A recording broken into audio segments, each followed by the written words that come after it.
সুপ্রিয় দর্শক বন্ধুরা, আবারও আমন্ত্রণ জানাচ্ছি আমাদের আজকের এই বিশেষ talk show ion education award 2023। So আমাদের এই প্রোগ্রামটি হতে যাচ্ছে আগামী 19শে নভেম্বর বিসিএল এর সৌজন্যে। সো আমি এখন আমাদের আবার পুরনো কথাগুলোতে ফিরে যাব, যেহেতু কথা হচ্ছিল উর্মি আপুর সঙ্গে।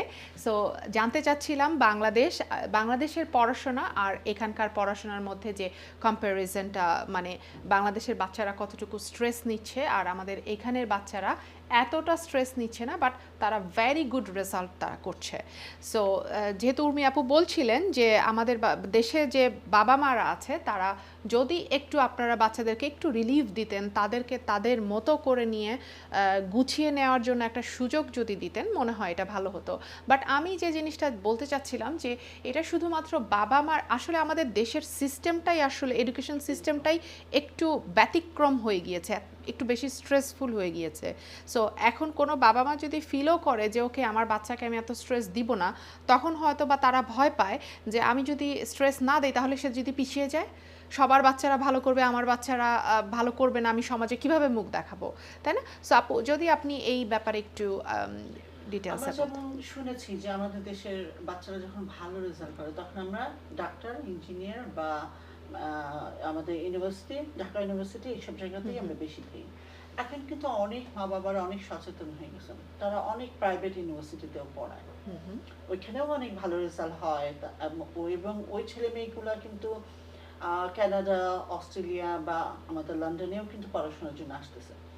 সো আমি মনে করি সব ব্যাপারেই বাবা মা তাদেরকে গাইড দিবেন, পড়াশোনা করার জন্য বলবে, তারা একটা ভালো রেজাল্ট করবে, কিন্তু কি করবে এটা ওদের উপরে ছেড়ে দেবে। বা ওদেরকে বোঝা, ওদেরকে ভালো মানে জাস্ট প্যারেন্টস মিটিংটা হোক, পারিবারিক বৈঠক হোক, আমি মনে করি এটা আমাদের দরকার। কারণ এদেশে আমরা কিন্তু পারিবারিক বৈঠক করি, যেমন ফ্যামিলি ওয়াইজ সবাই বসি, ডিনার করি, কথা বলি, ওদের সাথে একটু বসে ওদেরকে বুঝিয়ে যদি করা যায় তাহলে সেটা খুব ভালো হয়।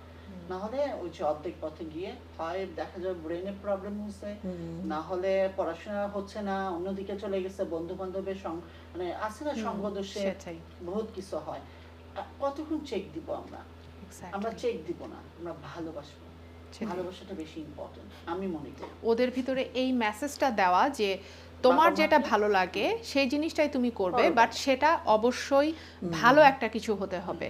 সো যখন আপনারা, আর যখনই আমাদের ছেলেমেয়েরা রিল্যাক্স থাকবে, ইজি থাকবে, এই যে এত বড় বড় এডুকেশন ইয়ারগুলো হচ্ছে, সো আমরা যেটা করতে যাচ্ছি আগামী 19শে নভেম্বর, এটা হচ্ছে যারা এই দেশে জেসিএসসিতে অনেক ভালো রেজাল্ট করেছেন সেই সব বাচ্চাদেরকে আমরা এই অ্যাওয়ার্ডটা দিব। আয়ন টেলিভিশনের পক্ষ থেকে এই অ্যাওয়ার্ড সেরেমনিটা আমরা অর্গানাইজ করেছি। বাট এছাড়াও কিন্তু অনেক বড় বড় অ্যাওয়ার্ড সেরেমনিগুলো হচ্ছে।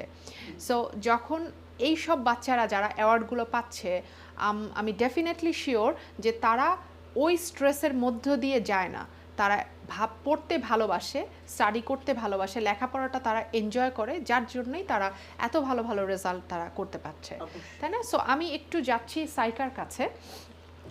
So Saika, as we are talking about the competition in Bangladesh, you know, I guess that you understood, no? Yes.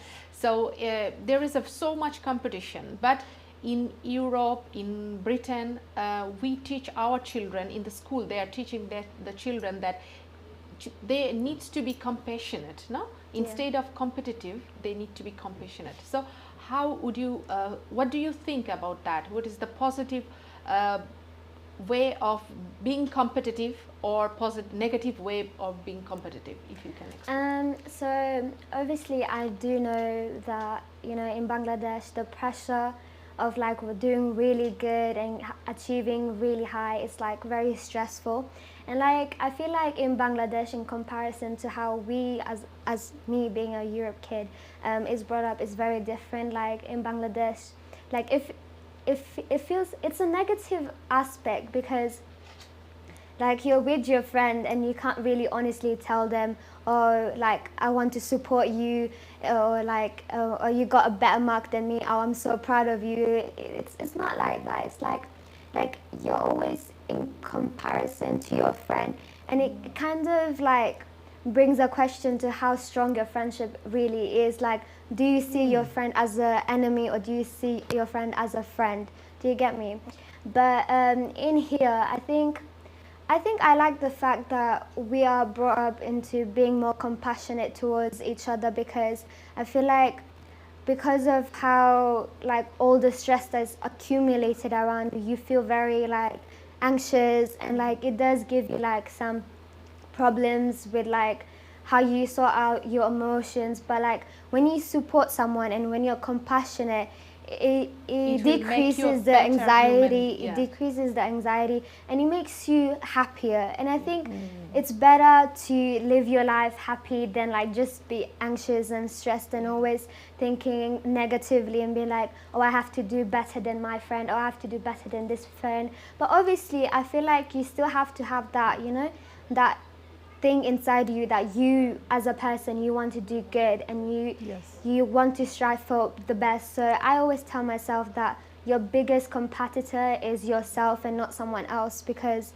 you never know how far or what the other person or their skill is. Like everyone is so different, right? So we all have our weaknesses and we all have our strengths.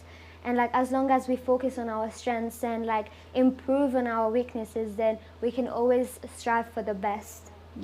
Thank you so much. It was a very important speech. Exactly, হ্যাঁ, এত সুন্দর করে তুমি আমাদেরকে বুঝিয়ে দিলা যে হ্যাঁ আমাদের বাচ্চাগুলা, আমরা ভাবি যে আমাদের বাচ্চারা বুঝে নাকি, দেখো এত সুন্দর করে সে মানে আমাদের প্রতিটা জিনিস, মানে প্রতিটা ওয়ার্ড তোমার মানে এত ভাল লাগছিল শুনতে, যে ক্লিয়ারলি সে বলে দিল আমাদেরকে যে মানে কি করতে হবে কি না। হ্যাঁ, মনের মধ্যে এটা অবশ্যই রাখতে হবে, আমি বেস্ট করব, আমার বাবা মা যখন চায় আমি ভালো করি, অবশ্যই করব। It's very good. Thank you so much. Thank you.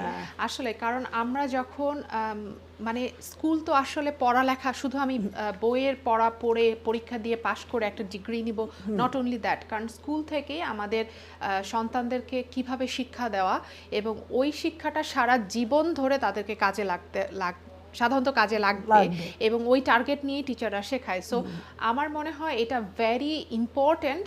আমি বিশ্বাসী না কম্পিটিটিভ মাইন্ডে, আমি বিশ্বাসী না, কারণ এই কম্পিটিটিভ মাইন্ডটাই ভবিষ্যতে, আমি চাই না যে কেউ আমাকে রংভাবে নেক, কারণ এই কম্পিটিটিভ মাইন্ডটা ভবিষ্যতে কিন্তু একটা জেলাসি, অ্যাংশিয়াস যে জিনিসটা সে বলল, সো এই জিনিসটা যখন আমার ভিতরে গ্রো করবে ছোটবেলা থেকেই, যে আমাকে ওর থেকে বেটার করতে হবে, সো আমি যখন আমার কাজের লাইফে যাব তখন ও আমার চেয়ে ভালো করলো কেন, সো এইটা তো তার একটা স্ট্রেংথ, সো আমার ভিতরে একটা স্ট্রেংথ আছে, সো আমি ট্রাই করবো ওইটাকে ইমপ্রুভ করার জন্য, বাট ইট নট নেসেসারিলি যে তার চেয়ে আমাকে ভালো করতে হবে। আমি দেখবো আমার ভিতরে যা আছে সেটাকে ঘষে মেজে হার্ড ওয়ার্কিং এর মাধ্যমে কিভাবে আমি নিজেকে ইমপ্রুভ করতে পারি। যখন এইভাবেই যখন আমরা বড় হব, এইভাবেই আমাদের বাচ্চারা যখন কম্প্যাশনেট হবে তাদের স্কুলের ফ্রেন্ডদের সাথে, ক্লাসমেটদের সাথে, ভবিষ্যতে তারা যখন একটা ওয়ার্কিং এনভায়রনমেন্টে যাবে, এখন কিন্তু ওয়ার্কিং এনভায়রনমেন্টে আমরা সবসময় বলি it's a team work, it's not individual যে আমি এটা করব, ওকে আমি ভালো করলাম, আমার কলিগ কেউ করতে পারলো না, দেন কোম্পানির তো ওটাতে কোনো বেনিফিটেড হতে পারবে না, অত দূর পর্যন্ত যেতে পারবে না। So it's all about team work, আর টিম ওয়ার্ক মানেই হচ্ছে being compassionate to each other. So এই জিনিসটা খুবই, আরেকটা ভালো জিনিস তুমি বলেছো, যেটা হচ্ছে যে যখন আমি কম্পিটিটিভ হব তখন আমার ভিতরে অ্যাংশিয়াসনেসটা বেশি কাজ করবে, যে তখন ওই জিনিসটা কিন্তু আমাকে কুড়ে কুড়ে খাবে, যে ও ভালো করলো আমি পারলাম না, এই কষ্টের কারণেই কিন্তু আমি হয়তোবা যতটুকু আগাতে পারতাম হয়তোবা ততটুকু আর পারবো না।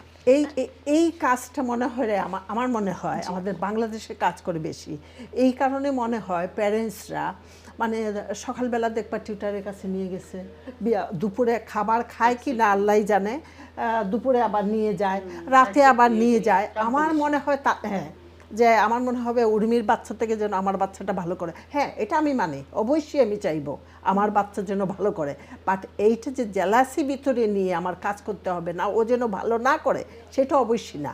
বাট এক্স্যাক্টলি যে কথাটা আমি বলতে চাচ্ছি সবার মনে, আমি আমার বাচ্চাদেরকে বলি, হ্যাঁ তুমি সবসময় চাবা ভালো করতে, মানে ইয়েস নাম্বার ওয়ান, এইটা মাথায় আনবা না কখনো আরেকজনকে আমি ছোট করে যে না আমারটা ভালো হতে হবে, সে একটা করতেছে ভালো, যদি নিড করে সে হেল্প, তুমি হেল্প করো, বাট তাকে যে দাবিয়ে রেখে তুমি উপরে উঠতে হবে সেটা না, বাট তোমার মাথায় থাকতে হবে আমি ফার্স্ট হতে হবে। Can I add? Okay, yes, sorry, can I add more to that? I think I have two more things to say. That, you know, when you have that negative attitude, then like later in your life you're gonna realize that, you know, education in your career is not everything in life, because I feel like through such mindset you lose friends, you lose the ability to get along with people, and you realize later in the life when you're retired that you're lonely and you don't have someone to be with, or like to have those memories with your friends and to look over them. So I think it's important to be compassionate with others. One other thing, I think it's important to fail. Like, I think no person in this whole universe has been able to do greater or become the best without failing. And failure is such an important aspect, because I know, like, as parents, you want to shield your child, you want them to strive for their best, and you want them not to make the same mistakes as you gone through. But I think making those mistakes is important, because as a person you learn more things. Exactly. Like, wow, that wow. aspect goes through so many things, like even with religion, like like as a youth, a lot of people, they lose that religiosity that they have with God, but like once God guides them through that, they become more religious themselves, and I think that is really important. Wow, Okay. এত সুন্দর করে সে মানে thank you মা, খুব সুন্দর করে তুমি কথাগুলো বলেছো। Thank you for listening. Thank you. এটাই আমাদের একটা সার্থকতা, এটাই বাবা মায়ের সার্থকতা, যে এত কষ্ট তারা করছেন সন্তানদের পিছনে, আর this is the outcome. So আমি রিয়েলি হ্যাপি যে তোমার মা তোমার জন্য এত কষ্ট করেছে, এবং আমি জানি উনি জব করেন, উনি অনেক দূর থেকে আসেন, একটা দুইটা তিনটা বাস চেঞ্জ করে তোমাকে এক জায়গা থেকে আরেক জায়গায় পৌঁছে দিচ্ছেন, এবং আমি জানি তুমি ছোটবেলা থেকে নিউজ করছো, নিউজ বুলেটিন করছো আইএনটিভিতে। সো অ্যাকচুয়ালি অবশ্যই এটা তোমার একটা ক্যাপাসিটি যে তুমি এটা করছো, বাট এটার পিছনে মায়ের অবদান কিন্তু অপরিসীম। I'm really grateful that my mom has done all the things she done, because like at that time when I was much younger, I didn't really realize or understand why she was doing it, or like the influence. Like, for me, like I'm like the type of person, when you give me something to do, I'll be able to do it, like regardless of anything. Like, I'll always be able to do it. But you know, I've never understood the reason why, or what kind of things that thing would influence me as. Like, now that I'm older and that I'm going to like become an adult and I'm going through a field of work, and like people are looking up to me, and people being like, oh wow, you do news, oh wow, you've done so many things that a lot of kids around your age haven't done. And now that I'm understanding those things, but back then I didn't really understand. But I'm really grateful that my mom has, you know, worked so hard on me, and not just me but my sister as well. Like, she's still continuing for us to have like a better future than she could have achieved. And I think all parents want that, and all parents do that. Okay, thank you so much, Saika. So we are almost end of the show. So এখন আমি, যেহেতু আমাদের সময় অনেক কম, কথাটা খুব জমে উঠেছিল, ভালো লাগছিল আমাদের আজকের এই কনভারসেশনটা। আমাদের মনে চাচ্ছিল যে ওর কাছ থেকে যেন আমরা আরো শুনি। এক্স্যাক্টলি। সো ইনশাআল্লাহ আমাদের পরবর্তী প্রজন্ম, কোনো চিন্তার কোনো কারণ নেই, আমাদের পরবর্তী প্রজন্মটা খুব সুন্দরভাবে বেড়ে উঠছে, এবং আমরা আমাদের পক্ষ থেকে এখান থেকে যতটুকু সম্ভব আমাদের দেশের পজিটিভ যে সাইডগুলো আছে, কৃষ্টি কালচার সংস্কৃতি যেটা আছে, সেই জিনিসটা আমরা চেষ্টা করব আরেকটু সুন্দর করে এদের ভিতরে, এদের হৃদয়ে অন্তরে গেঁথে দিতে। সো আপনাদের সবার জন্য বলছি, আমাদের আগামী 19শে নভেম্বর আমাদের এই অ্যাওয়ার্ড গিভিং সেরেমনিটা অনুষ্ঠিত হতে যাচ্ছে জিবিএস প্রেজেন্টস। সো আমরা আশা করি প্রতি বছরের মতো আমরা এই জিনিসটা চালিয়ে যাব। আপনারা আপনাদের সন্তানদেরকে সবসময় এনকারেজ করবেন পড়াশোনার দিক দিয়ে, তবে অবশ্যই সেটা যাতে স্ট্রেসফুল না হয়। যাবার আগে জাস্ট আমার গেস্টদের কাছ থেকে 30 সেকেন্ডস করে আমি একটু শুনতে চাচ্ছি। জি উর্মি আপু, যদি কিছু বলতেন আমাদের দর্শকদের উদ্দেশ্যে। অনেক কথাই বলে ফেলছি, শুধু বলবো বাবা মাকে টেনশন মুক্ত থাকতে, আল্লাহর উপর ভরসা রাখতে, আর বাচ্চাদেরকে বলতে যে আমরা তোমার উপর ডিপেন্ডেন্ট, তুমি যেটা করতে চাও সেটা আমি মনে প্রাণে ভালোবাসি। তাহলে দেখবেন আপনার বাচ্চারা ডাক্তার হবে, ইঞ্জিনিয়ার হবে, সবকিছুই হবে। কারণ যখন দেখে বাবা মা আমাকে বিশ্বাস করে, ওদের মধ্যে একটা ফেথ, একটা বিশ্বাস গড়ে ওঠে, ওরা মনে করে যে আমি করতে পারি। এটাই মেইন থিং। এই মেসেজটাই তাদের মধ্যে দিয়ে পাস করে দিতে হবে, বাকিটা ওদের দায়িত্ব। ধন্যবাদ আপু। মুন আপু।